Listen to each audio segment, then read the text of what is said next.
Let's move to the 2.2 financial ratio analysis.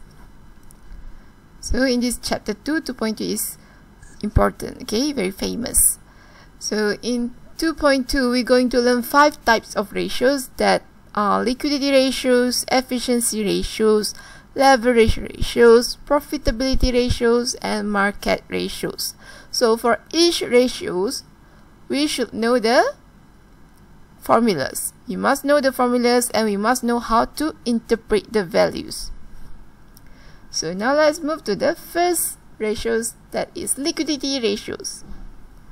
Liquidity ratios is showing a firm's ability to meet its short-term financial obligation. That is, whether the company has the resources to pay its creditors when payments are due. Okay. It also indicates that the extent to which current liabilities are covered by current asset.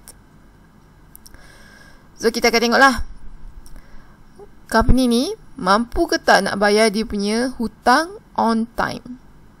So the higher the value, the better lah untuk liquidity ratio. So liquidity ratio ni ada dua, itu current ratio dan juga quick ratio or acid test ratio. So, kalau untuk current ratio, dia punya formula, current asset divide with current liability. And the ideal ratio for current ratio is 2 times. However, it cannot be applied to all companies. This is because different types of industry will have different types of asset requirements and hence different proportions of current assets and current liability. Sebab tu ideal ratio ni tak boleh pakai untuk semua companies. So a current ratio of 2 times means for every 1 ringgit of current liability, a firm should have 2 ringgit of current asset. Sebab tu the higher the better lah untuk current ratio. So next, let's take a look at the quick ratio. So formula untuk quick ratio or acid test ratio is current asset minus inventory minus prepaid expenses divide with current liabilities. So perbezaan dia hanya ni lah. Kita akan tolak inventory dan juga prepaid expenses. Kenapa kita akan tolak ni? Maksudnya kita hanya tengok yang betul-betul cash saja. Berapa sebenarnya yang company ni boleh bayar. So sebab tu kalau ikutkan nama dia quick ratio. Okay, cepat mana dia boleh bayar, mampu ke tak dia. So inventory is deducted because it generally takes longer time to convert it into cash. Inventory ni is the least liquid asset dalam current asset. Sebab tu kita tolak terus. Prepaid expenses ni pula is also deducted because they are expenses that the firm has paid in advance and cannot be used to pay obligations when they come due. Maksudnya prepaid expenses ni kita dah bayar dan sebenarnya duit tu tak ada pun, tapi dalam kita statement still ada. So kita tolak je lah sebab prepaid expenses tu tak dapat pun untuk kita bayar kita punya hutang. Sebab tu kita tolak inventory dan juga prepaid expenses. So companies with quick ratio of less than 1 will not be able to pay its immediate obligation and therefore should be looked at with caution. So kalau company tu dia punya quick ratio below than 1, dia kena berhati-hati lah, dia kena ambil precautionary step, okay, to save the company. So now let's take a look at the causes for liquidity problems. Okay, so kalau kita tengok kita punya formula berkaitan dengan current asset dan juga current liability. So of course causes dia pun akan melibatkan 2 item ni, okay. So first cause, kita tengok company is holding too much stocks. Bila holding too much stock kan is the least liquid asset. Sebab tu dia akan menyebabkan liquidity problem. Second, poor debt collection system. Orang berhutang kita tapi dibayar lambat. So itu akan lead to liquidity problems. Third, poor cash management.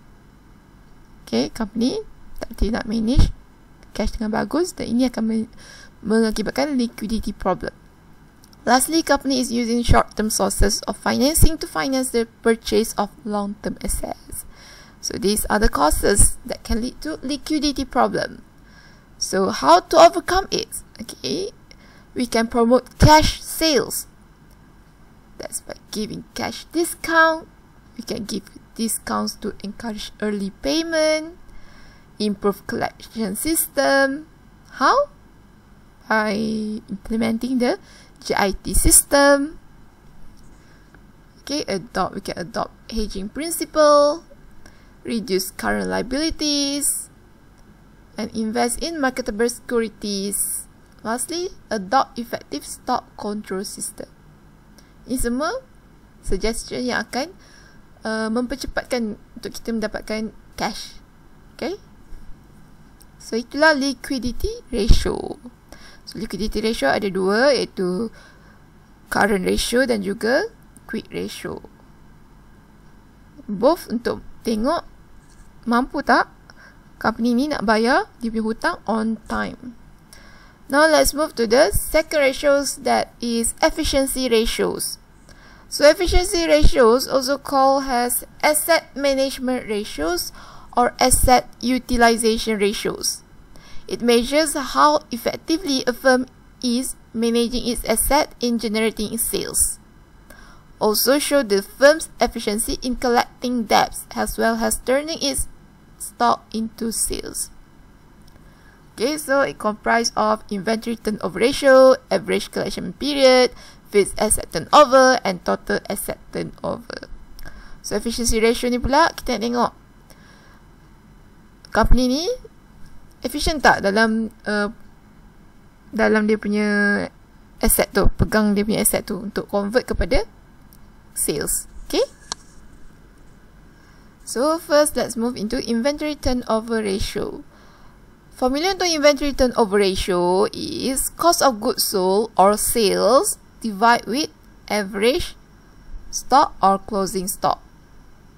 Okay, kalau macam, tapi it's better untuk guna cost of goods sold lah. Kalau tak ada, then boleh guna sales. Itulah.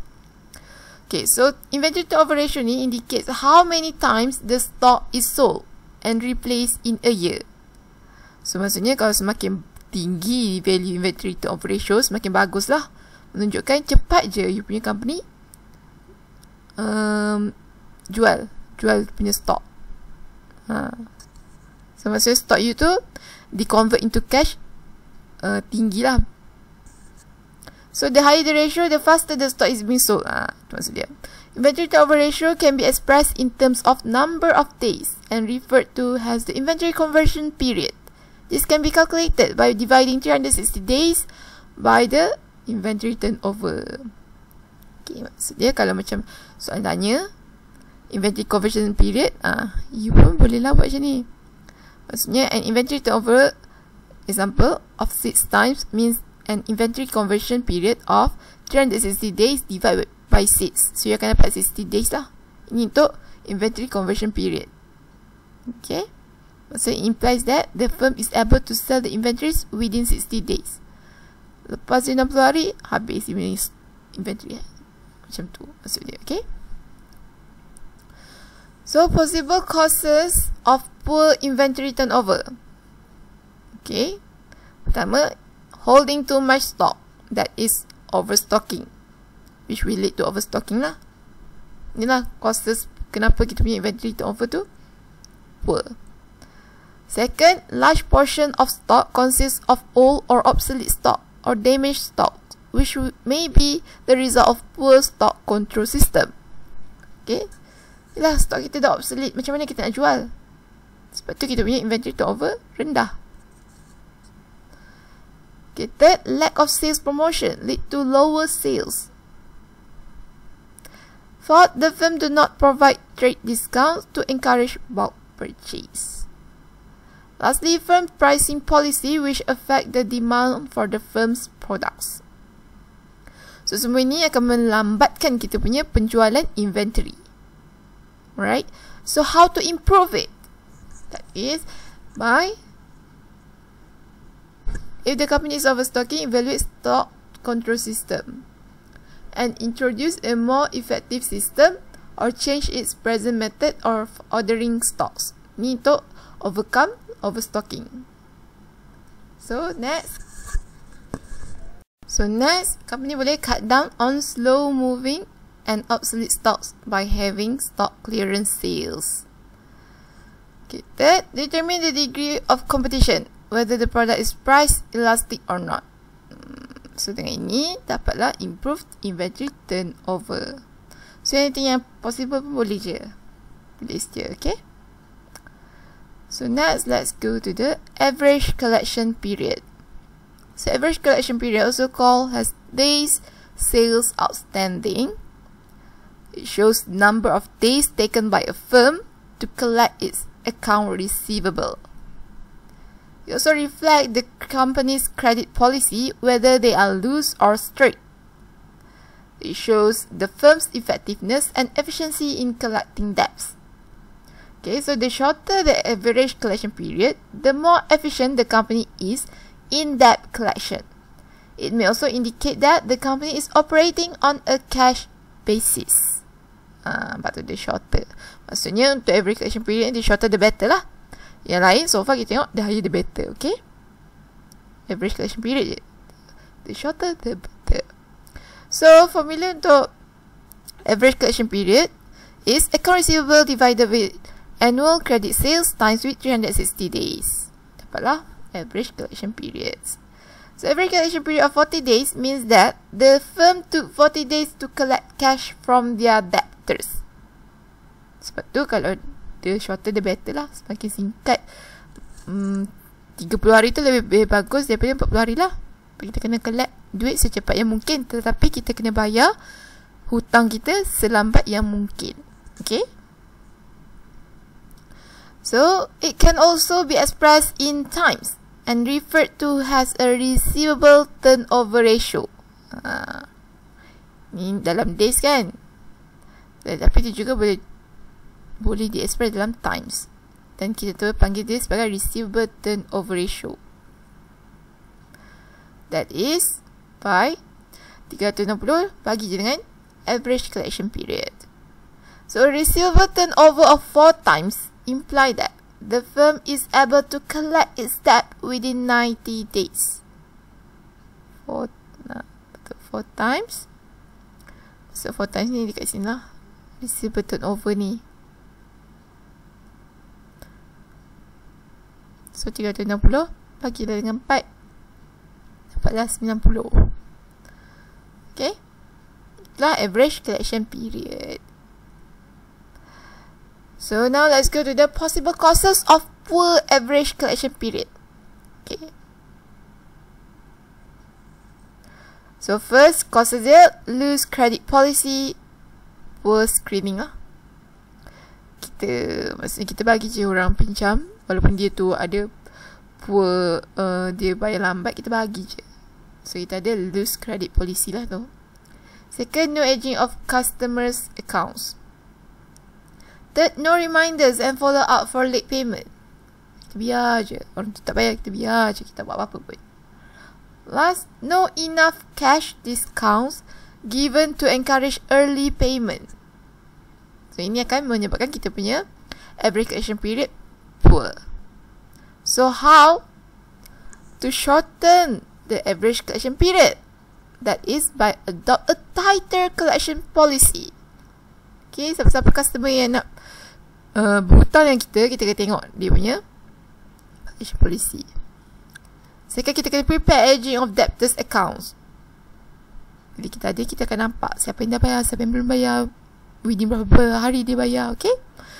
Lepas tu kita kena screen new customers before allowing them credit sales.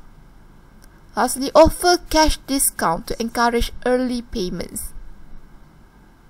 So, inilah di antara suggestion dan juga causes untuk average collection period. Next, let's move into non-current asset turnover and total asset turnover. So, non-current asset turnover, formula dia sales divide with net non-current assets. Total asset turnover pula sales divide with total asset. Nah, itu je lah beza dia.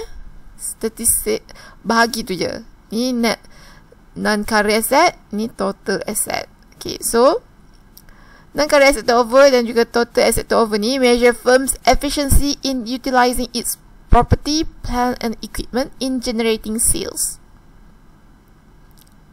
So a higher ratio indicates that a firm is generating a higher volume of sales with a given amount of assets. Okay, so a lower ratio that the industry indicates that a company should increase its sales or dispose some of its asset.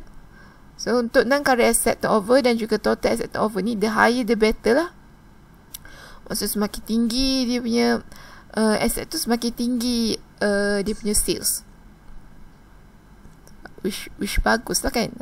Dia tidak mensia-siakan dia punya non-current asset. Dia gunakan semua untuk generate sales.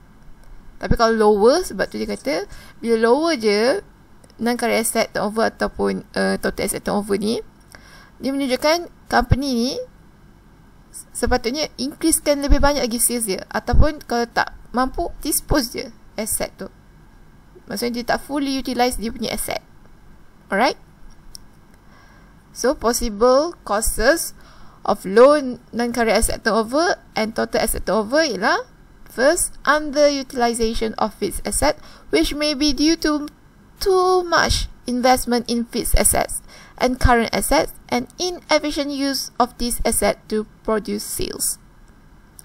Okay, maksudnya company tu ada banyak aset tetapi tidak menggunakan sepenuhnya untuk generate sales. Kedua, insufficient sales lah. Okay. So, possible causes ni biasanya dia hanya related dengan dia punya formula je lah kan. Kalau macam ni, sales dengan tu. So, of course lah, kurang sales ataupun non-current asset dia banyak. Okay. So, suggestion dia, increase, kita suruh dia increase production. Dia tak ada banyak non-current asset, dia tak ada banyak machine. So, use it, fully utilize it. Ataupun kalau memang tak boleh, tak nak increase production, dispose of either fixed asset. Lastly, review selling price, implement aggressive sales promotion or give trade discounts.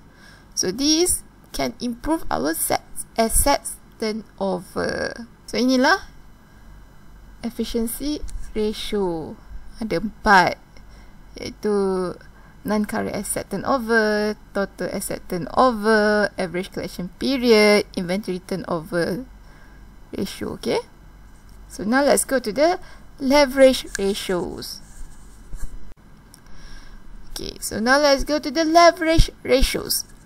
Leverage ratio, also referred as debt management ratios or gearing ratios, measures the level of debt or borrowing in a firm.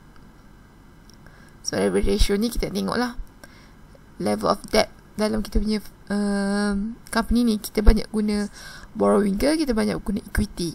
Okay, so it highlight the ability of the firm to pay its borrowing and interest charges. Leverage ratio ni. So leverage ratios comprise of debt ratio, debt to equity ratio and time interest earned. Untuk leverage ratios. So now let's move to the debt ratio. Formula untuk debt ratio is total debt divided with total asset times with 100. So it measures how much debt is used to finance the firm's asset.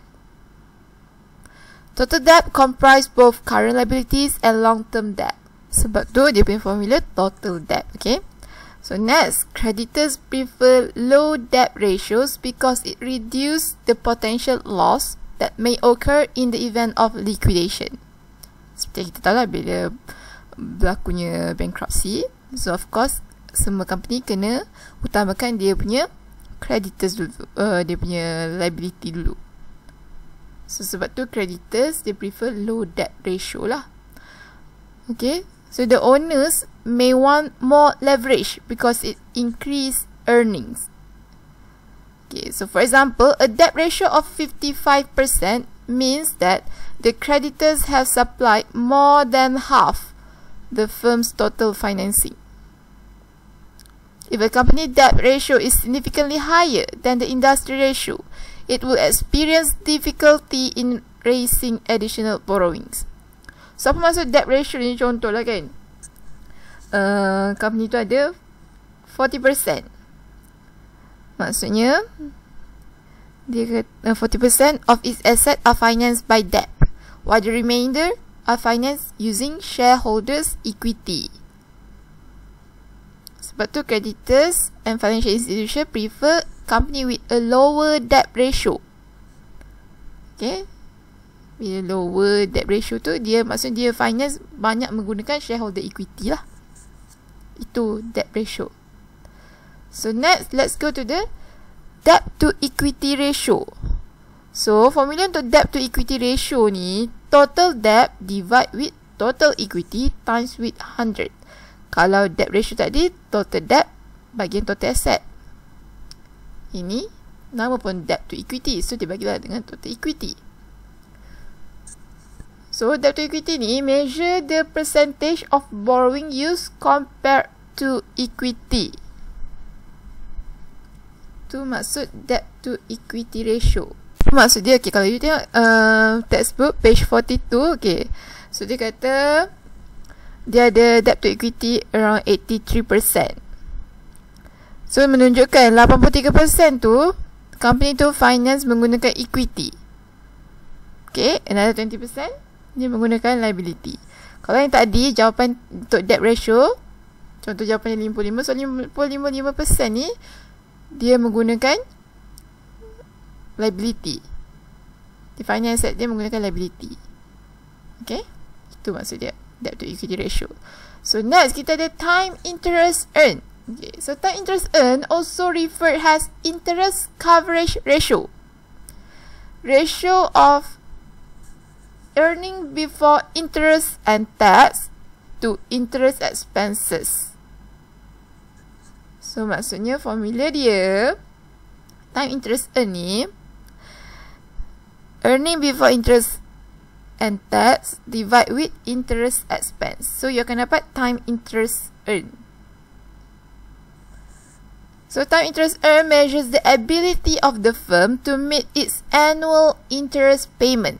So the higher the ratio, the higher is the firm's ability to fulfill its interest obligation. Maksudnya boleh lah dia, company ni bayar interest. Okay, itu yang dia nak cakap dekat sini. So next, let's go to the possible causes of high leverage and suggestions for improvement. So kenapa boleh berlakunya high leverage ni? Sebab high borrowings due to high dividends policy. So kita punya leverage pun akan tinggi lah. Okay, so next suggestion dia, kita akan review dividend policy, finance capital investment from retained earnings, and have optimum mixture in its sources of financing. So bila kita buat macam ni, kita dapat menurunkan kita punya leverage. Alright, so this is the leverage ratio. So leverage ratio ni ada apa? Ada time interest earned, ada debt to equity ratio and debt ratio. So basically kita nak tengok company ni finance guna apa? Guna equity ke guna liability? Lepas tu kita nak tengok kemampuan dia membayar interest annually, mampu ataupun tidak. Ini untuk leverage ratio. So next kita akan tengok ratio yang keempat, iaitu profitability ratios. So profitability ratios, they measure how effective the firm uses its asset to make profit. Okay, kalau sebelum ni kita ada juga came across non-current asset turnover kan. Effective the firm use its asset to make profit. Kalau non-current asset tu, dia nak tengok firm utilize dia punya asset, okay, kepada sales. Ini kita tengok pada ratio, pada profit pula. So profitability ratio shows the combined effects of liquidity, asset management, and debt management on operating results. Profitability ratio also indicates the firm's efficiency in controlling costs and the pricing policy of the firm. It shows the profits earned for every ringgit of sales made or the profit earned per ringgit of investment in asset. Profitability ratio comprised of gross profit margin, operating profit margin, net profit margin, return on assets and return on equity. So maksudnya nanti kata lain kita tengok setiap RM1 sales kita akan dapat berapa profit. Itu profitability ratios ni lah. Alright, so now let's go to the gross profit margin. So gross profit margin ni a measure of the gross profit earned on sales. Dia punya formula sales tolak cost of goods sold bahagikan dengan sales. So you akan dapat gross profit margin. Gross profit margin is the percentage of sales remaining after deducting the cost of sales. So a gross profit margin of 30% means that the company is making 30 cent gross profit of every RM1 sales made. So untuk setiap satu jualan, RM1 jualan, dia dapat 30 sen profit, gross profit. Okay. So a high gross profit margin reflects good earning potential. It also shows the efficiency of the company in controlling its cost of goods sold and the pricing policy implemented to the gross profit margin. So possible causes of low gross profit margin. First, maybe you had insufficient sales volume due to high selling price or higher cost of goods sold. Second, higher cost of goods sold may be due to expensive sources in supply of goods, such as higher labor costs and high production wastage. So itulah akan menyebabkan you punya gross profit margin rendah. So untuk increasekan you punya gross profit margin, kena review pricing policy, reduce cost of goods sold by changing supplier, and reduce labor costs and production wastage. Okay, so basically inilah gross profit margin. So next, operating profit margin. Operating profit margin is also referred to earning before interest and tax. Okay, earning before interest and tax. So the percentage of sales remaining after deducting all costs and expenses, excluding interest and tax from sales. So dia punya formula, operating profit margin equal to earning before interest and tax divide with sales. So you akan dapat operating profit margin. So the higher the operating profit margin, the higher the profitability of the company. So beza dia, kita tahulah kalau gross profit, sales tolak COGS, you dah dapat gross profit. So kalau operating ni, daripada gross profit tu, you tolak pula semua expenses, you dapatlah operating profit margin. So dia lebih detail lah. Okay, dah exclude semua cost. Okay. So, possible causes of low operating profit margin. First, lower gross profit. Second, mungkin high operating expenses. And third, lower selling price. Ini akan menyebabkan you punya operating profit margin rendah. So untuk increasekan you punya operating profit margin, again reduce cost of goods sold, reduce operating expenses. Then you can review selling price. Tapi kalau kuat dalam structured, please explain lah. Okay, how reduce cost of goods sold? How? Okay, pilih lah balik. Increasekan dia punya sales. Nak increase sales macam mana? Promote. Do sales promotion. Macam tu lah. Okay. So next, kita ada net profit margin. So formula untuk net profit margin equal to net income available to common shareholders divide with sales. So net income available to common shareholders ni is referring to the net profit after tax minus preferred dividend. So if there is no preference share, the net income available to common shareholder is equal to net income after tax. Okay, kalau tak ada preference share. So preference shares or preference dividend is not counted. Right? So, macam mana? What is the possible causes of low net profit margin? is high operating expenses and high interest charges. Kita ambil after kan. Okay. So suggestions to increase, you can reduce operating expenses, review financing strategies. Macam itulah. Okay, so next kita ada return on asset. So return on asset is also known as return on investment. It indicates the management's ability to make profits from the firm's investment in assets. So the formula here is ROA equal to net income available to common shareholders divide with total asset. Kalau net profit margin kita dividekan dengan sales. Tapi untuk return on asset kita divide dengan total asset.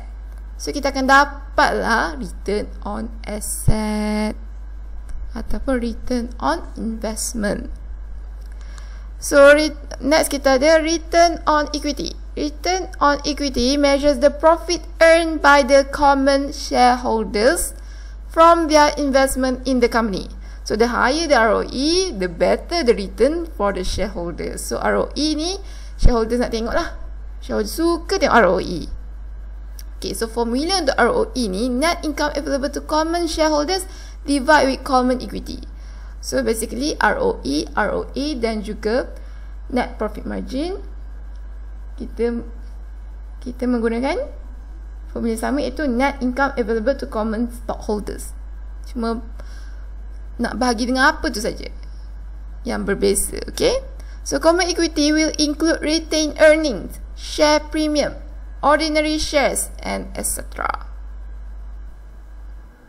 Okay, so inilah kita punya profitability ratio, di mana kita ada 5, iaitu gross profit margin. Di mana gross profit margin tu kita tahu setiap RM1 sales berapa keuntungan yang kita dapat. Itu untuk gross profit. Lepas tu kita pun ada operating profit margins. This is the true profit made from the operations of the company. So again, the higher the better. Lepas tu kita pun ada net profit margin. Tapi kalau net profit margin ni is not useful for companies making losses lah. Okay, kalau dah dia bankrupt, dia loss, no meaning lah net profit margin ni. Alright, so next kita ada return on asset and return on equity. So return on asset kita boleh tengok lah berapa banyak profit yang company boleh buat daripada asset. And again, semua pun the higher the better. And ROE shows a high growth firms will have higher ROE. So next kita akan pergi kepada market ratios. So last ratios is the market ratios. So market ratio also called as investors ratio. Market ratios relate a firm's stock price to its earnings and book value per share. Market ratios indicate what investors think of the company's past performance and future prospects.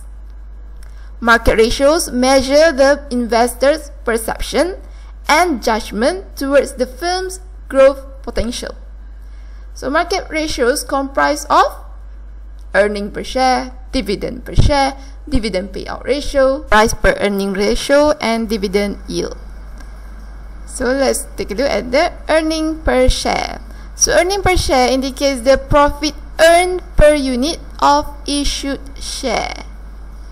Maksudnya setiap satu share tu berapa profit yang akan shareholders dapat. Okay, so formula EPS equal to net income available to common shareholders divide with number of ordinary shares issued.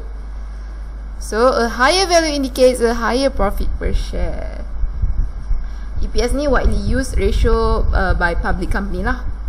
So memang semua shareholders and existing and potential shareholders suka tengok earning per shares ni. Alright, so kalau you tengok dekat page 46, okay, example dia tunjuk kat situ. So dia kata 360 divide with 1600 shares, so you akan dapat 22 sen. Maksudnya in this example, Mesra Berhad shareholders are getting 22 sen for each share held in the company. Okay, kalau dia beli satu share, dia akan dapat 22 sen. Okay, macam itulah. Itu ialah EPS. So next kita akan tengok kepada dividend per share. Dividend per share indicates the amount of dividend received by ordinary shareholders for each unit of ordinary shares held. So, dia punya formula, dividend divide with number of ordinary shares issued. Itulah untuk dividend per share ni untuk ordinary shareholder saja, okay? So, kalau kita tengok lagi page 47, so example kat sini. Okay, so dia kira RM180 bahagian 1,600. So, dia dapat 11 sen. So, maksudnya mesra berhad, the company is paying 11 sen dividend per share to its existing ordinary shareholders. Company tu bayar 11 sen setiap ordinary shareholders tu. Okay, earning per share tu apa yang shareholders tu dapat. Dividend per share apa yang company bayar. So next kita tengok kepada dividend payout ratio. Dividend payout ratio indicates the proportions of earnings that is distributed as dividends to shareholders. Dividend payout ratios for high growth companies are usually lower because most of the profits made are spent on reinvestment and expansion. Companies will try to maintain a stable dividend payout ratio. The formula for dividend payout ratio is dividend per share divided with earnings per share. So maksudnya kat sini, kalau tengok example lagi example page 47, so dia dapat dividend payout ratio 0.5. So in the above example, the company distributed 50% of its earnings as dividends and therefore retained 50% of the balance for reinvestment, expansion and other purposes. Okay, so dia apa yang dibagi dividen kepada shareholder hanyalah 50% saja. Bila you kira dividend payout ratio ni berapa persen yang dia bayar. So 50% je lah based on this example. Another 50% company simpan untuk buat reinvestment ke, untuk buat expansion ke. Okay. So next kita akan tengok price per earnings ratio. Price per earning ratio compares the current market price with earnings to establish whether a stock is over or undervalued.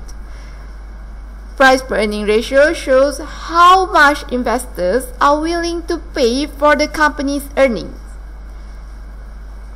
Price per earning ratios measures the investor's confidence in the firm's future prospect. So the formula for price per earning ratios is market price per share divided with earning per share. So you can dapatlah price per earning ratio. Next kita tengok kepada dividend yield. So dividend yield ni used to indicate the return earned on shares. It compares the dividend per share received by the shareholders with the current market price. So dia punya formula, latest annual dividend divided with current market price per share. So dividend yield ni, dia compare the dividend per share received by shareholders dengan current market share. So itu je lah. So dia akan digunakan untuk indicate the return earned on share. Itu adalah dividend yield. So inilah market ratios. So kita ada berapa market ratio? Ada 5. Kita ada earning per share, dividend payout ratio, price earning ratios and dividend yield. Semua pun berkaitan dengan share price, market price, right? So dah habislah 2.2. Next kita akan pergi pada 2.3. Okay, so Yoda pun boleh cuba menjawab sample question part B question 1. Okay, so thank you.